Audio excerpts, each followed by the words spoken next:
Saludos cordiales, Trajano Potentini desde Fundación Justicia y Transparencia en una edición más de lo que es esta campaña permanente de concientización cívica sobre los derechos ciudadanos y con ello los derechos fundamentales, los derechos humanos, los derechos constitucionales, sobre todo aquellas herramientas que en alguna medida es bueno pues ir arrojando luz sobre la misma porque servirán para ese necesario empoderamiento cívico que debemos tener los dominicanos alrededor de las prestaciones de lo mismo que corresponden en principio al Estado y que en el caso particular de los dos derechos que estaré ahora abordando, el derecho a la salud y el derecho a la seguridad social, en el caso particular de esto, se encuentran, si se quiere, secuestrados por el sector privado.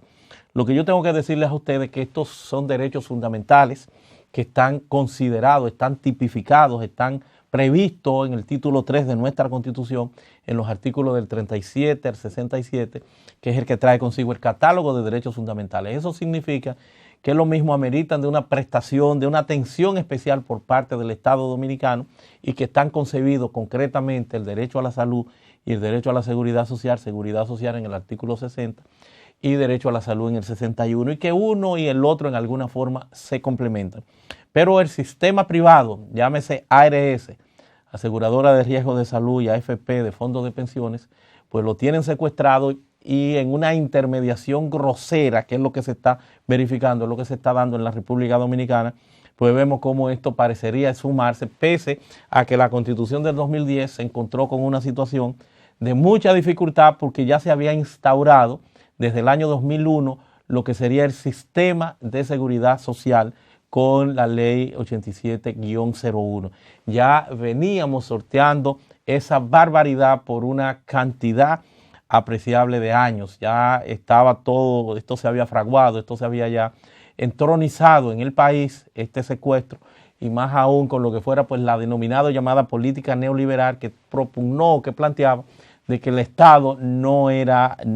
empresario, que el Estado era ineficiencia y que como tal debía dejar esto a libre competencia de esas reglas que pautan el mercado de oferta y demanda. Entonces, bajo ese predicamento, el Estado se apartó de todo esto y dejó un componente tan fundamental, tan base, en manos de los empresarios, que se encuentra entonces ahora en la disyuntiva de que la Constitución del 2010, me refiero al Estado,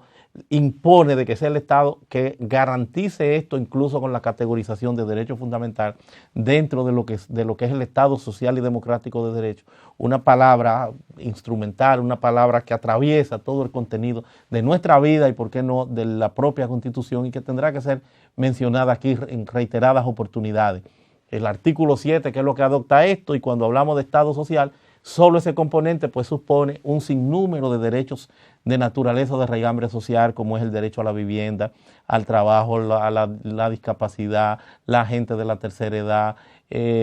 educación. Todos estos derechos son de naturaleza social, incluyendo naturalmente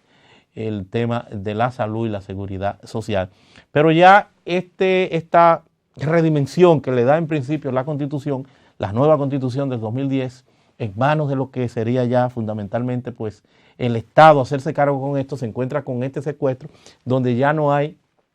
pacientes, ya el juramento hipocrático se acabó y ya lo que hay son usuarios, clientes, ya no hay, el paciente ya es historia, son, señores, clientes lo que hay, son números lo que hay, son estadísticas, y se nos ha convertido a nosotros en una especie de laboratorio. Por eso observaron ustedes cómo aquel entorno, cómo ese escenario de pandemia pues evidenció ese estrepitoso fracaso que tiene esta seguridad social de más y más y más y más dinero cada vez para estos sectores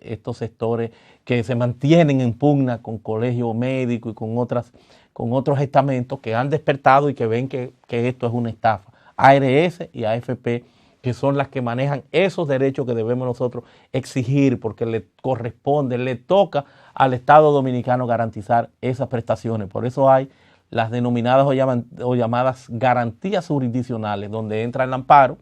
como remedio, como herramienta tuteladora de lo que son esos derechos a lo que estamos haciendo referencia, que hoy por hoy aparecen repotencializados como derechos fundamentales en nuestra Constitución y con una responsabilidad inherente al Estado dominicano para su concreción. De ahí que tendríamos que abogar porque en los diversos escenarios que se está planteando esa lucha, una de ellas sea tal vez con los mecanismos de participación popular, que es otro de los ámbitos que tendremos nosotros que abordar y que iremos trabajando, pues se considere plantearse un referéndum para la eliminación de las AFP y de las ARS como entidades de intermediación que tienen miles y miles y miles de millones de pesos, que no saben lo que van a hacer con el dinero y que no hay ni cómo pensionar prácticamente a nadie ni cómo devolverle. Al contrario, lo que se viene haciendo en los últimos tiempos es un grosero, es un diabólico experimento de estar planteando de que los ahorrantes, las personas que tienen que dar dinero y dinero